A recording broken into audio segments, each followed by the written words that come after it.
According to my research, you came back to television briefly in 1963 in an NBC medical drama called The 11th Hour. Do you recall that, coming back? Yes, yes, I do. I do remember very well it because it was a wonderful script. Tuesday Weld was in it. She played my daughter, and the great actor. Ralph Bellamy? No. Wendell Corey? No, Wendell was one, and who was the other? Jack Ging was the other. Jack Ging, yes. But who played my husband? I don't know. He should be in there.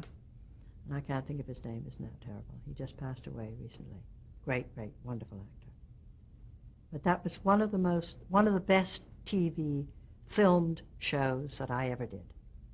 The 11th Hour. Because of the quality of the script. Because of the quality of the script and the character that I played. You must have been hankering to get back on Broadway after your first experience? Yes and no. You know, I was always a homebody. I always wanted to stay home. It was always difficult for me to wrench myself away, leave my children or bring them with me, leave my husband. It was always a little bit difficult for me, that. So I was in no hurry to go back to Broadway at that point because I was now family-minded. This was in my mind. I wanted to nest. You played in the series called The Man from U.N.C.L.E. Do you recall? Yes, I do, and that was the last TV show that I did before I went to Broadway, actually, to do a very, very important show. But I went prior to that to Broadway and was in a hugely successful flop, which was Stephen Sondheim's first musical in which he wrote not only the music but the lyrics, and that was called Anyone Can Whistle. A lot of people think that was a very fine show that didn't get its due notices. Well, I don't think it was that fine a show, but it was certainly made a lot of people sit up. And it started me on the road to musical theater. So I'll be forever grateful to Stephen and Arthur Lawrence for giving me that opportunity. You actually were singing and dancing in that show? Yes, absolutely. Right. But Broadway wasn't paying the bills. No. You were still doing television. My research shows you doing a Perry Como Christmas show as a guest. Yes. With Bob Newhart in that show. I did. Yes, I did quite a few of those kind of shows. What would you do on those shows? Oh, I'd sing. I'd do a skit. I was on the Danny Kaye show, and we did a skit, you know, and then we also sang I'd Like a Lovely Bunch of Coconuts or something, I don't know. And, you know, I did all kinds of things, do a little dancing, singing, and play a character, somebody's wife or somebody's girlfriend, all done up in a wonderful outfit and hair, and usually a put on, you know, not on the level, just for the fun of it. It was great. So certainly you weren't typecast. No. Although you may have started out your career being typecast. Well, I wasn't really. I mean, I was never typecast. Although I tended to go back to that kind of rather unpleasant person who was Nancy in Gaslight on a few occasions. Yes, I did do that. And you played a number of mothers. You played Jean Harlow's mother. Yes, but they were sympathetic women. They weren't, you know, vitriolic and nasty like Manchurian Candidate was, and Manchurian Candidate. Right. Yeah. And you also played in a short-lived CBS drama called The Trials of O'Brien with Peter Falk. Do you recall that at all? The Trials of O'Brien with Peter Falk. Where was that, on CBS? Yes, in 1965. I couldn't have. Okay.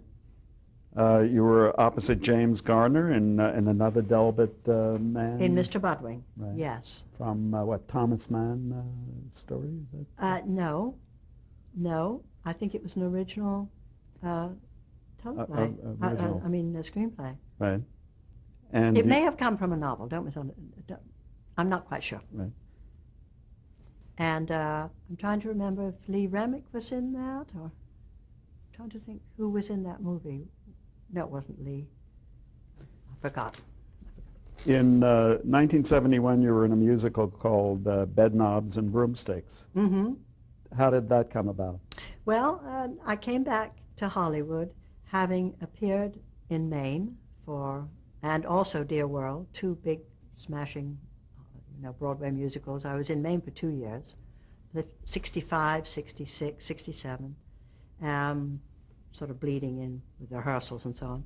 And then in 1968, I went into Dear World, was in that for 6 months. So after that was over, I came back to Malibu and went to Europe first and made a movie called Something for Everyone with Michael York, for which Hal Prince, the director, the New York stage director, directed, one of the few movies that he ever did. And right after that, I got ready, and Disney cast me as Miss Eglantine Price in Bedknobs and Broomsticks. So that was released in 1971. Was that a pleasant experience for you? Yes. It was delightful. I mean, it was acting by the numbers, as they call it, because, they have what they call a storyboard at Disney, and every shot is pre-decided on and drawn, and the director shoots that shot, and nothing else. So the show is actually pre-cut, and it's shot via the storyboard. That's it. So you look, and then it depends on which shot you're copying. I'd be terribly remiss if I glossed over Mame. That was a breakthrough experience for you. Yes. You suddenly were on a different plane after Mame. How did you get to play Mame on Broadway? Oh, it was just a number of wonderful circumstances. The thing that really brought me to Mame was Anyone Can Whistle, because nobody had ever seen Angela Lansbury on stage singing, dancing, playing a leading role. And they didn't know whether I could do it. Didn't know I could do it. Didn't know I had the capacity or the voice or anything else. And several people saw me, even though there were only 9 performances. And one of those people was Jerry Herman, the composer, who just had an enormous success with Hello, Dolly. And he saw me, and he was one of the few people who saw Anyone Can Whistle. And thank goodness he did, as I say, because when the time came, he and Jerome Lawrence and Robert Lee were writing the musical version of Auntie Mame. It was going to be called, they didn't know it was going to be called Mame. In fact, they were going to call it all sorts of other things, and I said, oh, call it Mame. I said, just call it Mame. So they did. And I sort of feel slightly responsible for them making that decision. Had Rosalind Russell originated the role? She had originated it in the theater, certainly. She was Auntie Mame. And many other great actresses had taken it on the road, and everybody knew Auntie Mame. And then they made a movie of it. And she also played the role in the movie. But when it came to the musical, it was offered to her. And she said, no, thank you very much. I don't want to eat yesterday's dinner, or some wonderful remark like that. So she didn't do it. And the search went out to find somebody to play the role. And a lot of actresses were asked, including up till the very last minute, Mary Martin. And Mary was going to play it right up until the end. And then suddenly she bowed out. And Lucille Ball was thought of, I think, at the time, and Southern, all kinds of people. But Jerry Herman wanted me. God bless him. And well, after a lot of shenanigans, I got the part. I had to work hard for it. I had to audition a lot. And thank goodness Josh Logan was the original director, and he really didn't want me for that. And finally he was replaced with another director, and that was Gene Sachs, the director, New York director. And thank goodness Gene said yes. And so off we went, and I was Mame. Why do you think you were such a successful Mame? I can't answer that question. I have no idea. you prepared very hard for this. Oh, yes. I was ready for it. It was everything that I had envisioned for myself accomplishing in the musical theater. Because what I haven't told you is that all during the years at MGM, when I was battling along, playing battle axes and so on, I was running in and watching rehearsals, all of the musical rehearsals for the great musical movies that were being made on the lot at that time with Gene Kelly and, Leslie Caron and all those, and I knew all of the musical people involved, and I thought, oh gosh, this is it. This is what I really want to be doing. This is what I'm going to really love to do one day. And I really visualized myself doing it until I did. I found myself up on the stage playing Mame. Did you know even in tryouts out of town that this was going to be a hit? I think in my gut feeling was, yes, it was going to be okay.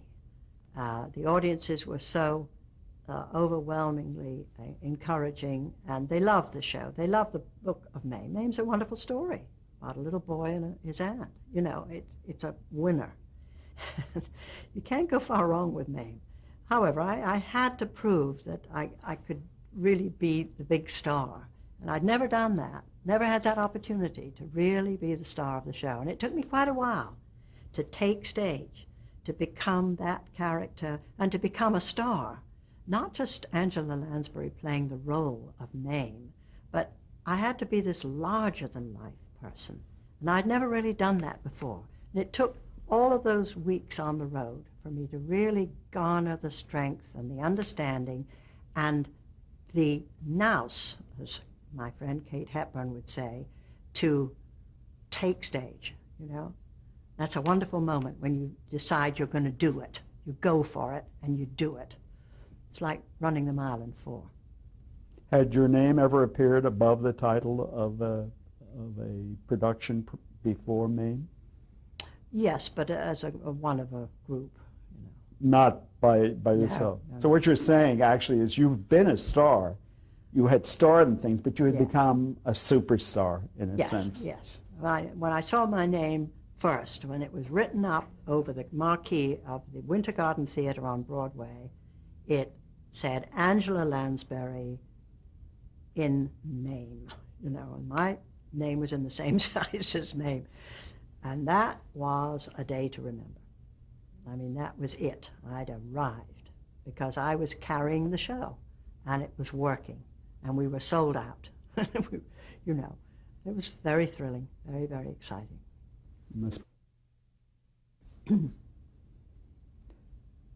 Somewhere in the 70s, about 78, you played in Death on the Nile, you call that.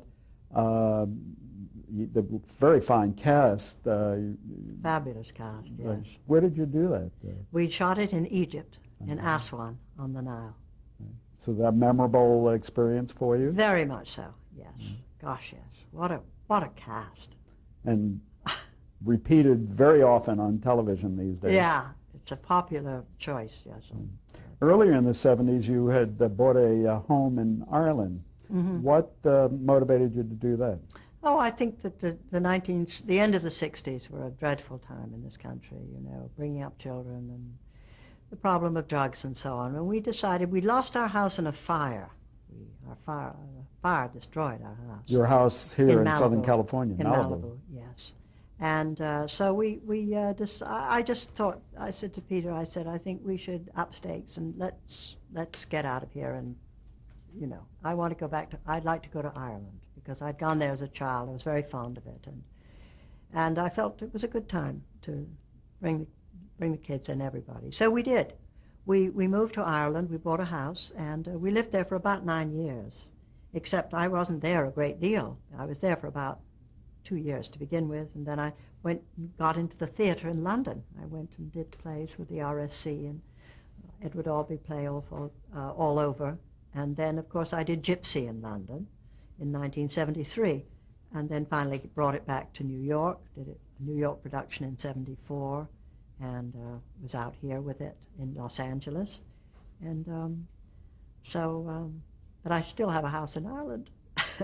And your husband had his career going in Southern California. Yes, he did indeed. So did he commute? He did for a while. He did at the beginning. And then in 1972, we decided that we'd consolidate our energies and that he would look after my career. And this is what he did. He resigned from the William Morris Agency, and he became my manager and agent. And that way we worked together, and we could remain together instead of being kind of split so much of the time, which we had been really for a number of years. So we solved that problem, and everybody settled down in Ireland. It was great. You had generated great success in theater with Mame and Gypsy. Were you now a musical comedy star? I think would be considered a musical star, yes. I was a musical star on Broadway. I was very fortunate. I got 3 Tony Awards, and I was sort of certainly well ensconced as a viable performer on Broadway. And as long as I would make myself available, I could sort of work on Broadway if if a vehicle came along, it would be offered to me, yes.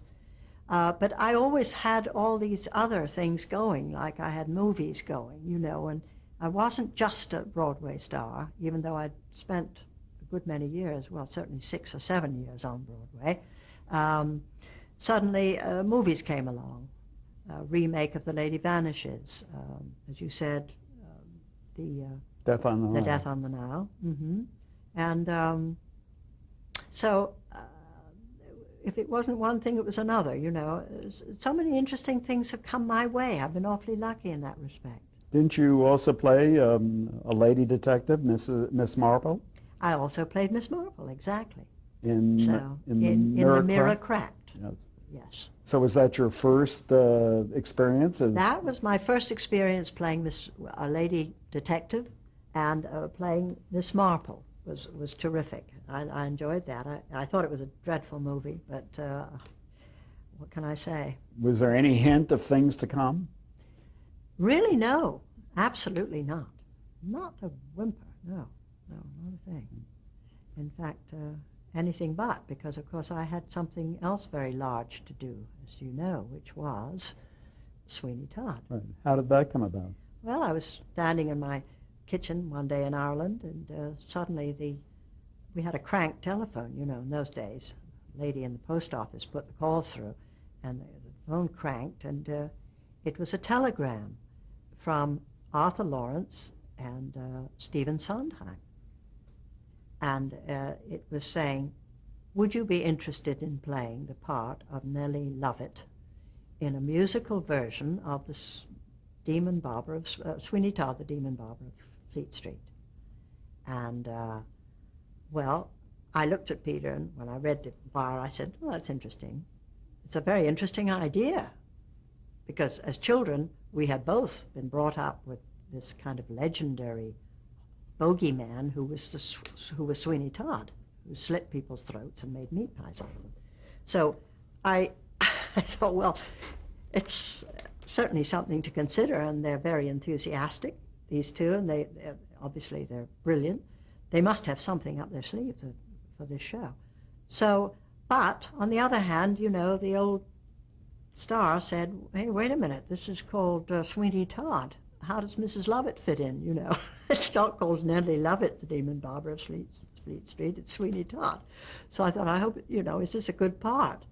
So anyway, when I got on the phone to them and we started talking about, how it was going to be, I realized that it was going to be an extraordinary production, that I must be involved, because Hal Prince, the great director, was directing it, and here you had this triumvirate of talent on board. So I thought this is probably a terrific thing to do. So I said yes.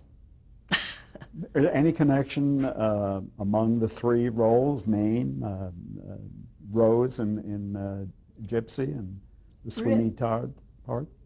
Really, not really. If there was any connection at all, it might be between Rose and Nellie, I think, because they were both grasping women longing for something that was unattainable. Nellie was a little more ruthless, wouldn't you say? Nellie was certainly more resourceful.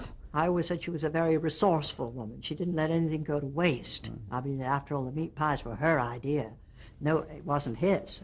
She was just being awfully clever and using available material. So, but she was a marvelous character. And the more I got into it, the more I realized this was an opportunity to go back to my roots, and to do a character that I really would relish getting my teeth into. These are three indelible stage performances and characters. Which do you think you're most identified with among those three? Right now, I would say Sweeney Todd. Really? But I'd say with my generation, Mame. I think Mame, yes. But I think in today's audience, I would say Sweeney Todd. That Sweeney Todd was shown on, your performance in Sweeney Todd was shown on television. There was a television version of it? Yes. It's very, very good, too. Done for the cable, was it? It was done for Ace, not for the Ace. The Entertainment Channel. Entertainment Channel, Right. yes. Which was a short-lived cable channel, I think. I guess it was, Yeah. yes. But we got the Ace Award. It was a very, very good production. Television was not, though, generally very much in your plans at that No, point. by that time, television was something I had avoided. Not that it had been proffered to me, don't misunderstand me, but I'd stayed away from it on purpose for the reasons that I said earlier. I was so afraid that it would cut short my career, that it wouldn't give me the time, that it wouldn't allow me the time to do everything I wanted to do between theater, movies, etc. So I avoided it and I didn't do it. You certainly avoided series, being in a Yes, series. absolutely. Had you heard some nightmare stories from friends about No. being in series that was very hard work and that sort of thing? No, you see, I've been out of California for about 15 years. I'd been in the theater, I'd been on the road. I was really working in the theater or movies. And I was either in London or in New York, but I was not in Los Angeles. And therefore, I was not touched or tainted by the TV bug. It never got to me. The first big TV show that I did was Little Gloria, Happy at Last, which was a superb miniseries built on the book. You played Gloria Vanderbilt's I aunt? played her aunt, yes. Right. This is Gertrude Vanderbilt Whitney, most interesting and fascinating lady. And you had a tremendous cast in that Yes. miniseries? Wonderful cast. People like whom? Oh, like Betty Davis? Betty Davis for one, and my little friend from school days, what's her name? Oh, God, it's getting late. Christopher Plummer? Well, Chris Plummer, yes, he was extraordinarily good in it. And a lot of Martin Balsam? Marty Balsam. Marty Balsam was in the 11th Hour. His was the name I couldn't remember. And he played my husband. He and I played husband and wife, and I adored Marty. And Yes, you loved did say him. he recently died. That's Yes, true. he's such a... Maureen Stapleton was in this miniseries as well. That's right. Yeah. That's right. That's right. Glynis Johns, that's who I'm thinking about. Glynis was in it. And that's right. And an unknown girl, and I can't remember her name, played Little Gloria, English actress. You also then were in a motion picture of The Pirates of Penzance? Yes, I went off to London and did that. And that was a lovely experience with Kevin Kline. Right. Had to learn that very fast. And you did in 1984, you did a Showtime, television movie for Showtime, the pay cable programmer, A Talent for Murder. Exactly, with Sir Laurence Olivier. How was it working with, like, you grew up admiring Betty Davis on the screen. How was it Yes. working with people like that and Laurence Olivier? I don't know, we just hit it off. Betty and I hit it off. She always said to me, she said, she said, you know, I bet he was. She said, you're a real pro, you know, and I am, and we just get the job done and get out of here, you know, let's get it on. What are we waiting for, you know? What are they doing now, you know? She was absolutely raring to go, and it was very refreshing. She was very, very demanding, and but she was fun to work with, and she felt very comfortable working with me and I with her. It was great. I did a recent interview with Cloris Leachman, who when she found that she was working in television and in motion pictures with people she admired on radio and then on the motion picture screen, she kept pinching herself to see if it was real. Mm-hmm. Did you ever have that feeling like you were living a dream?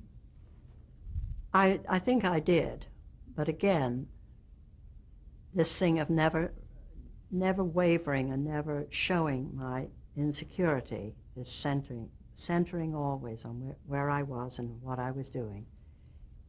I never let it interfere. And I must tell you that working with Larry Olivier was one of the joys of my career, because he was so funny, and just to be with him and go to lunch with him and just listening to him telling stories about his experiences in the business and so on. I mean, it sounds so corny to say that, but he just was a most delightful, caring, sweet man. Enormously selfish, you know, and self-involved, as all of those great monster actors were and are. Men particularly, more so than women, I personally think. It's very interesting. They have more of a sense of themselves than women do, of the sense of their own importance, let's put it that way. But Larry didn't have a sense of self-importance. He was one of the boys, but he had this just innate kind of wonderful quality of being a prince among men, you know, and that's what he exuded. He just had such bonhomie and such warmth and fun and kindliness in him. No wonder everybody adored him. But he was also his own person, very selfish in a way. When you were a youngster, did you watch him in Wuthering Heights? Oh, of course, yes. I saw Larry on stage in London in Twelfth Night with herself, playing Olivia. Herself being So it had to be a thrill to be in the same cast. Yes, of course it was. Of course it was. But as I say, I felt okay. I felt comfortable because I was playing a part in which I was older than he was. I played this extraordinary woman with a lot of makeup and hair and nails and all sorts of things. And he played my doctor. In 1984, you were another mini-series, this one about the Olympics. Do you recall that? Yes, I do. Yes, that was interesting, yes. With Hunt Block, he played the lead in that. The first Olympics, it was called. I had a very small part in that, played his mother. And talking about parts, we have to stop now for change of tape.